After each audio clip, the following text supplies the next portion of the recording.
Hey guys, and welcome back to Dark Logic Studios' Attack on Titan theories and discussions. Before we go any further, I want to give you fair warning that these videos are going to contain lots and lots of spoilers. So if you're not caught up with the manga, then what are you doing with your life? Seriously though, if you don't want spoilers, you should probably click on something else. If you're all caught up though, then let's get to it.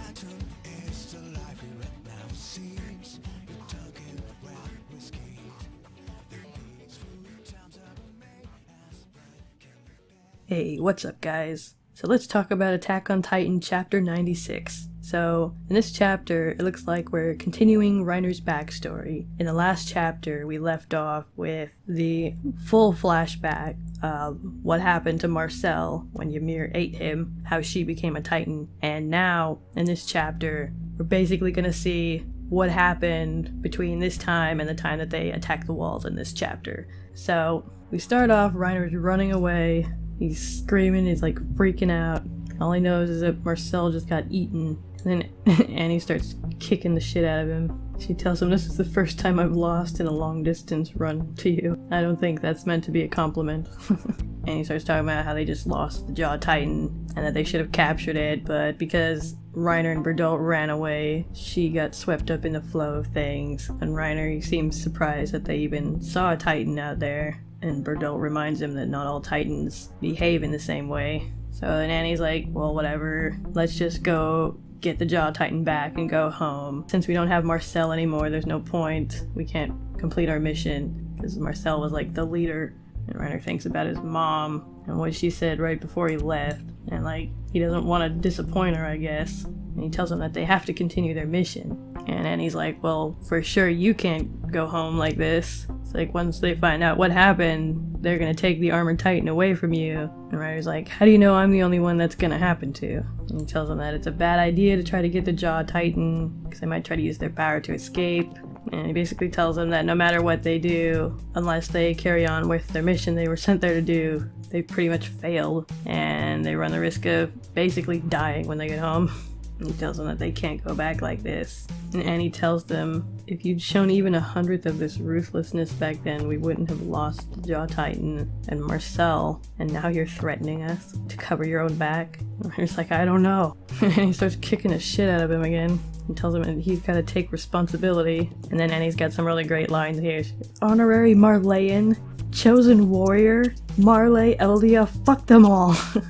They're all liars, only looking out for themselves. And I'm the same. I need to get back home. You should have died back there. If you're feeling sorry, just die. Just die, covered in your sins. And she finally stops, and Reiner's all fucked up. Damn. Then suddenly Reiner jumps on her, and he says, Reiner is dead. If you say we need Marcel, then I will become Marcel. Aw. Bertolt couldn't do anything except just stand there and cry, and ask them to stop. Reiner says, this is the only way for us to make it back home. Bertolt's like, Reiner, we got it, so please. And Reiner says, let's all go home together. So the next thing we see is Reiner and Bertolt are standing on Annie's collarbones. They're running towards the walls. They've got all these Titans behind them, and Annie's really exhausted. She's taken over for the Jaw Titan too. And they finally get there, and Reiner transforms and puts Bertolt down on the ground, and he looks up at Wall Maria. He's like, to destroy something this big, can I do it? Yeah, that's a pretty big wall. And then it's talking about how they're gonna infiltrate the citizens and blah blah blah. So Bertolt transforms, and we see that moment at the very beginning of the manga, now from the perspective of the Colossal Titan. That's such a strange thing to think about when you really think about it, because if you remember back when the anime first came out, like when you first see the Colossal Titan, it's so terrifying and it's so like, what the fuck? And like, for a long time, the Titans were really mysterious, like before we found out that they were actually humans.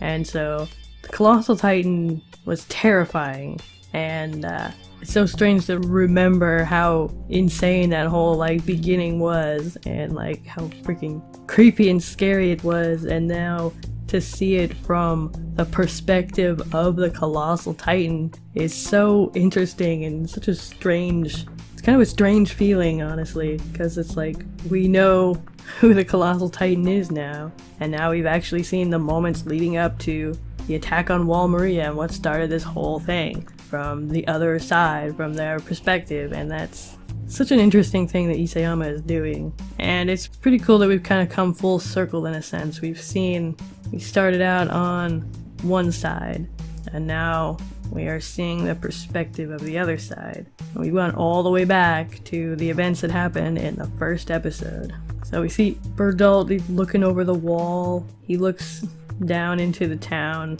and he sees little Eren and Armin and Mikasa.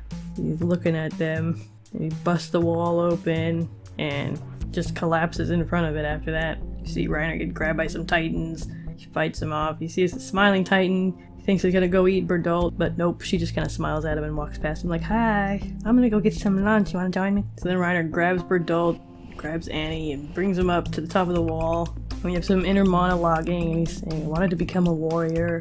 I wanted to fulfill my mother's wishes and allow us to live happily together with my father, the three of us. But the father who I wished for never existed. Mother kept dreaming about something she knew would never come true. I am the warrior that was chosen, and I should have died today." He remembers Marcel apologizing. He's still wondering why he apologized and why he saved him. Why would you save someone like me? He thinks, "No, I don't want to end this yet. I still don't understand anything."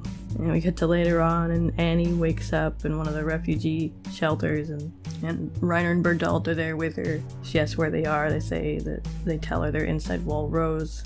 He says, "Annie, Bertolt, I'm sorry, Marcel. I will become a true warrior." And just a few beds over, there's our friends, our little friends, whom we miss so much. There they are, we miss you. Hi, good to see you again. Hope to see you as adults soon.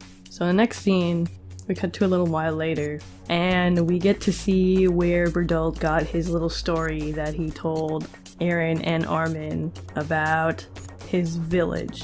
We see there was this one sole survivor of the village in the mountains that Reiner and Bertolt used to talk about, kind of using it as like a code. And the guy tells him that him and his wife, I guess, escaped and leave their 3 kids behind. That's pretty fucked up. Then later we see that he hung himself. He was the sole survivor of his village.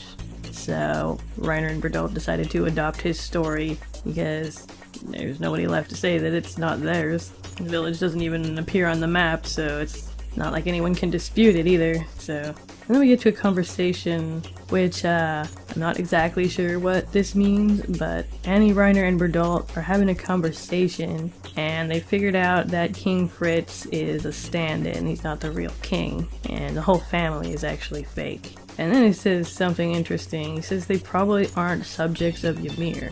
Other Eldians who sucked up to the king 100 years ago took control in Wall Sina. Maybe it's because they couldn't use the founding titan. They gave authority over to the family who were able to uphold their secrets and show loyalty. Then we can just go to that family. They must be in contact with the true king of the walls. So I think this is what it sounds like it's saying, is that the people, like the family standing in for the Fritz family, who are pretending to be rulers, aren't actually Eldians? Is that what it's saying? I feel very confused. And he asks if she should go seduce one of them or something. And it's kind of disturbing. She's like, what, 12? And she says they aren't subjects of Ymir, so they're able to stay in power. They wouldn't want to taint their family with our devil's blood. After the wall was destroyed, they warned the military to watch out for infiltrators and stopped hiring any new servants. I don't have the charm to make men fall for me anyway. That's not true, Bertolt screamed. And Reiner says, if that's the case, then the only way we have to infiltrate is become a soldier and join the military police. Dun dun dun. And he goes on to say it's been 2 years since the wall was destroyed. The king didn't make any moves. If the information from the Tiber family is correct, then the king is tied down by the Fritz king's will. And then he says if that's the case, instead of messing around like this, we can just go settle this straight away. So you're saying that we should just go destroy Wall Rose and Wall Sina too? And Reiner says if we do that, the founding titan would have no choice but to reveal itself. No matter how worn out it is, the scream from it can change everything. If that happens, we won't just fail our mission. We'll die along with the rest of the world. The fate of humanity rests in our hands. We have no choice but to press forward, no matter how long it takes. And he says, I'm finally starting to understand too. That is the true meaning of us being here. And then the last page, we see the initiation of the cadets and Hugh Shadis asking them, tell me, what have you all come here for? And Reiner answers with, I came here to save humanity. Damn, look at those two. Two sides of the same coin. Alright, so this chapter was kind of what I expected we were gonna get. Not a lot of new stuff was revealed this chapter. It's kind of just wrapping up this whole arc of following Reiner and Annie and Bertolt as they go to destroy the walls. And everything in this chapter was kind of how I figured it would probably go, so I wasn't terribly surprised by anything. What I am interested in is the fact that they seem to be saying that the Fritz family who were standing in for the Reese family weren't actually Eldians. I think that's what it's saying, which I feel very confused by. I don't see why that would be important or what that means. But anyway, yeah, I have to admit that I do hope this Marley arc wraps up pretty soon. I feel like now that we've gotten to this point in the flashbacks, and now that we have been shown them breaking Wall Maria and infiltrating the military, I can't really see this going much further. But anyway, one thing I realized though looking at this picture that's really interesting is the fact that Eren has the coordinate right now. He's not aware of it, but he has it in this flashback, and Reiner and Bertolt are right there, and their goal is literally just standing right in front of them.